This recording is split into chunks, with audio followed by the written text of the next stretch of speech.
All right, it's that time of the year. Summer's here, and I always brush and comb and cut my dog's hair myself. All right, they give you the machine itself. All right, the machine, it has two buttons, only up and down, and that's turning off and turning on. So turning on, and it's wireless. It's going to last you for maybe a couple hours. So just make sure you charge it. Charging stations on the bottom. They give you a couple clips. If you guys can see, 3 different size clips. A metal comb. This is a must to get rid of the knots.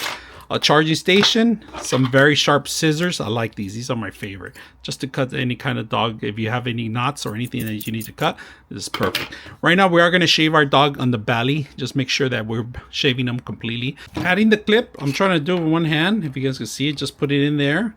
And make sure it snaps in when you're, or it's gonna fall off. It has 3 levels, if you guys can see that, of your actual blades touching the actual hair. So you got 3 different levels too, not just the clips, but the actual levels too.